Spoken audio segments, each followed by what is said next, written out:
Hola,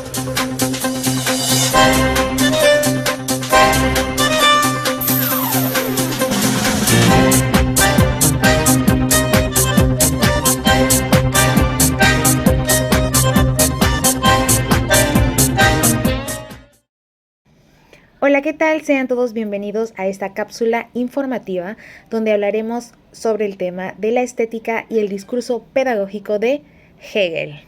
Bienvenidos. El idealismo y el romanticismo en el movimiento de la estética hegeliana nos habla sobre los seres humanos y una libertad de expresión, teniendo el pensamiento hegeliano. Esta nos dice que teniendo las bases de la pedagogía, filosofía, sociología, nos va a llevar a una reflexión donde vamos a adquirir un espíritu crítico, donde nos va a permitir diferenciar una obra de arte de otra. Y donde nos dice que como estudiantes se debe llegar a una visión crítica. Se pretende formar un ser humano siguiendo determinados lineamientos, obedeciendo pensamientos. Hegel, Marx y Freud nos dicen que fueron los filósofos que marcaron la frontera entre la modernidad y la posmodernidad, donde se aplicaban contenidos adquiridos en realizaciones de investigaciones para adquirir una madurez intelectual y que ésta tuviera una mejor capacidad de reflexión y de dominio crítico, una mejor redacción y mejores metodológicos y conceptuales. El criticismo kantiano desemboca una solución agnóstica o relativista del problema del conocimiento, donde nos dice que nada puede demostrarse en el terreno del absoluto, solo pueden adoptarse creencias. Para Kant, el entendimiento se encierra en el mundo de los fenómenos. Puede, mediante actividad sintética, construir una ciencia válida y es inevitable que la razón fracase en su esfuerzo por construir una metafísica. Por lo contrario, para Hegel, el saber del entendimiento no es sino una forma inferior del conocimiento, la del científico que no es filósofo o aún la de los antiguos metafísicos. Por lo contrario, Hegel nos dice que la razón, tal como la concibe, nos permite alcanzar el absoluto.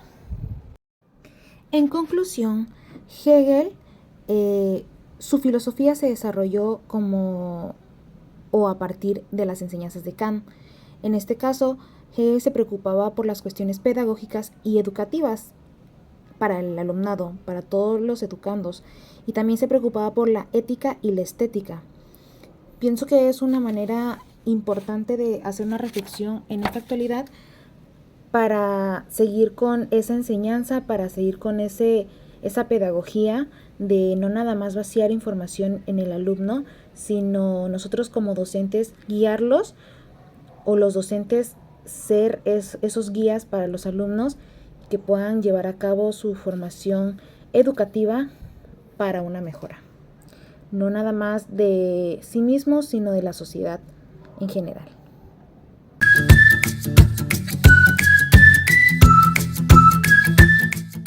En otra cápsula informativa tenemos el romanticismo como manifestación artística. En este es muy importante destacar que el romanticismo es un movimiento estético que tuvo sus orígenes en Alemania a finales del siglo XVIII como una reacción al racionalismo de la Ilustración y el neoclasismo. En una nota informativa hallamos que el romanticismo se fragmentó en diversas corrientes como es el parnasianismo, el simbolismo, transformaciones que se estaban subsumidas en la denominación general de postromanticismo, derivación que fue llamada modernismo hispanoamericano. Nos ha llegado información importante que podría interesar a la sociedad. Nos encontramos que el romanticismo es también una forma cultural que ha de obedecer a un mundo en movimiento. Para algunos, el romanticismo podría simbolizarse por un barco, por el espíritu en movimiento de cambio que hay en él. Es importante destacar que el romanticismo da demasiada importancia a la problemática educativa. en donde muestra una gran sensibilidad ante temas como la naturaleza, el individuo, la educación popular, las tradiciones, entre otros temas importantes. También se dice que todo esto incluye el pensamiento hegeliano. Pero según notas informativas y cápsulas que hemos estado analizando, solo la ilustración mostraba una inclinación hacia el desarrollo de la problemática educativa. Para finalizar esta sección de la cápsula informativa del romanticismo, tenemos a Hegel, para quien su filosofía es una filosofía del movimiento y de acción en la lógica, así como en la naturaleza y el desarrollo del espíritu. Bueno, es momento de ir con nuestra compañera a otra cápsula informativa. Adelante, Amalia. Bueno, mi nombre es Amalia y a continuación les voy a presentar una cápsula informativa, así que comenzamos. En la siguiente cápsula informativa hablaremos del discurso pedagógico de Hegel. Para comenzar es importante decir que él no centra su trabajo en el aspecto educativo. Para él, la educación es el intento de mejorar y superar la mera naturaleza humana, haciendo una mención especial en que el hombre, en cuanto es dotado de su espíritu, se caracteriza por su ruptura con lo inmediato natural, es decir, con el medio natural. Para él, la pedagogía es el arte de hacer éticos a los hombres, pues considera al hombre en cuanto a natural y muestra el camino de volverlo a alumbrar, es decir, de transformarlo, de transformar esa primera naturaleza en una segunda que sería de un carácter espiritual. Hegel emplea el método dialéctico para determinar el movimiento, pues la dialéctica es un método dinámico, y este responde a la dinamicidad de los pensamientos, las tendencias espirituales y culturales de los hombres. Este método consiste en afirmar que la verdad no surge de la identidad, sino de la oposición y aún de la contradicción. Para el filósofo alemán, la pretensión de la educación debe ser la de mejorar y superar la naturaleza de cada sujeto. Esto como punto de partida para cualquier desarrollo o propuesta educativa. He aquí un dato curioso. En su discurso del 29 de septiembre de 1809, él menciona: el progreso de la formación no ha de ser concebido, por cierto, como una tranquila prolongación de una cadena, pero esto va a constar de una materia propia, y sin que este trabajo posterior repercuta en el primero, pues la formación debe poseer una materia y un objeto previo sobre los que se va a trabajar, sobre los que se va a cambiar y se va a formar uno nuevo. Hegel instituye en el gimnasio el estudio del griego y el latín junto con el perfeccionamiento de la lengua alemana y la gramática, pues también exige la enseñanza de la religión, las matemáticas, el cálculo y la historia, ya que como medio formativo es muy importante estas enseñanzas. Y a continuación, le cedo el lugar a mi compañera Araceli, que también tiene una cápsula informativa. Muchas gracias, Amalia. Bueno, continuando con Hegel, este también hace una propuesta curricular para los estudios del gimnasio, mismos que corresponderían a la educación media superior. Para esto divide la propuesta en dos partes. El primero es las materias de enseñanza misma y el otro es el método. Y bueno, a continuación les mostraré una cápsula donde les voy a ir explicando poco a poco de qué trata cada uno. A su vez, las materias de enseñanza misma se dividen en 3 niveles. Para empezar, el nivel 1 es para la clase inferior. Aquí se establece el conocimiento de la religión, del derecho y de los deberes.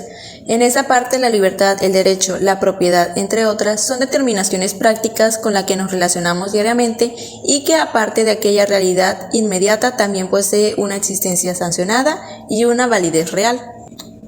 El segundo nivel es para la clase media. Aquí toman en cuenta la cosmología, la teología natural en conexión con las críticas kantianas, la psicología y la lógica. En este, Hegel considera que el nivel más elevado en el aprendizaje es lo teórico espiritual, lo lógico, la metafísica y lo psicológico. Este divide la psicología en 2 partes, primero la del espíritu que se manifiesta y en segundo la del espíritu que es en y para sí la conciencia.